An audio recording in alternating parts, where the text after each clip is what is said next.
主啊，2023年12月11日，每日圣安宫读经，平安那江河。圣经咱做伙来听读，以赛亚书48章12节到22节。雅各啊，着听我所呼召的以色列啊，着听我讲。我是上帝，是上大生的，嘛是上落尾的。我亲手下大地的地基，我用正手铁开天。我一个命令，天甲地就做伙徛出来。恁大家拢着自责我来听。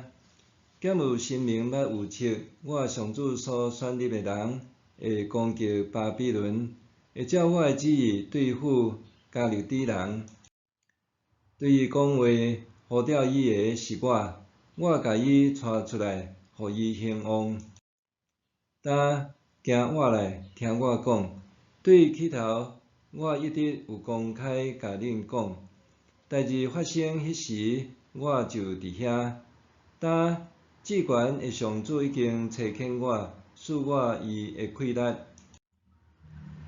以色列神圣的上帝，恁的救赎主安尼讲：我是上主，恁的上帝。我教示恁是为着恁好，我带恁行应该行的路。我偌年仔期待恁听我的命令。若有听，恁的平安就若河流，恁的公义会若海涌，恁的后代会亲像海沙，恁的子孙亲像沙遐济。我袂互因的名受剪断灭绝。着对巴比伦出来，脱离加勒底人，着欢喜出声，大声宣布。将消息传到天边海角，讲上主已经救赎伊的仆人以色列。上主带因经过旷野，因拢无喙焦。伊互水对石盘冲出来，伊互石盘逼入，互水溢出来。上主讲：邪恶的人无平安。平安那江河，我家门前有小河，后面有山坡，山坡上面野花多，野花红似火。小河里有白鹅戏绿波。阮兜门仔口有一条小河，后面有山坡，山坡顶面野花济，野花红沉沉，若亲像火。小河呢有白鹅，鹅仔咧耍水泡。这是一首真侪人真熟悉的囡仔歌，歌词讲出徛过活山傍水的诗意甲快活。总是毋知伫时起，因为人类过度开发，造成环境破坏。活山惊水崩山，活水惊做水灾。活山活水的徛家，早就已经失去原有的诗意甲平安。2006年上映的纪录片《毋愿面对的真相》，是一部关系全球暖化的影片，用美国前副总统高尔的演讲做题材，揭露真侪互人震撼甲不安的真相。气候变迁引发各种极端天气，包括抗旱、暴雨、热浪、水患、暴雪等等。若是归咎基因，罪魁祸首就是人类的行为起因。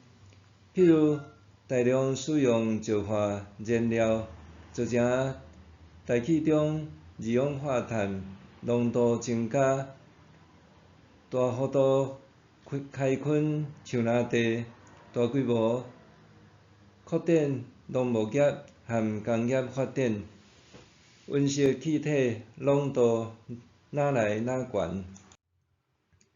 换句话讲，因为人类的贪婪甲自私，甲上帝美好的创造糟蹋到安尼，直到失去人甲土地、人甲人之间和谐和平安。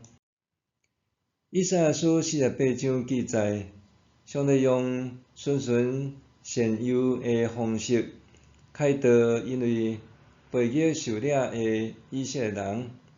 伫以赛亚的时代，以色列人若像草原人兼青棉，毋捌经验上帝的大能，毋捌听见上帝的作为，直到上帝呼吁伊的百姓自责，转来到伊面前听伊讲话。上主表明伊是历史的主，是创造主，是救赎主，是教导者，搁较是引导者。上帝搁提出一条带着应允的劝导：我偌尔啊期待恁听我的命令，若有听，恁的平安就若河流，恁的公义会若海涌。面对顽劣的以色列，上帝指出，只有听从伊的命令，才会当拥有亲像河流滔滔不绝的平安，亲像浪涛共款滚滚来的公义。听从上帝命令的益处，袂当简单用世俗的眼光来看，是要对平安甲公义的价值观来看。长年以来，台湾基督长教会伫宣教策略提出政权宣教6大面向，其中一个就是关怀受造界。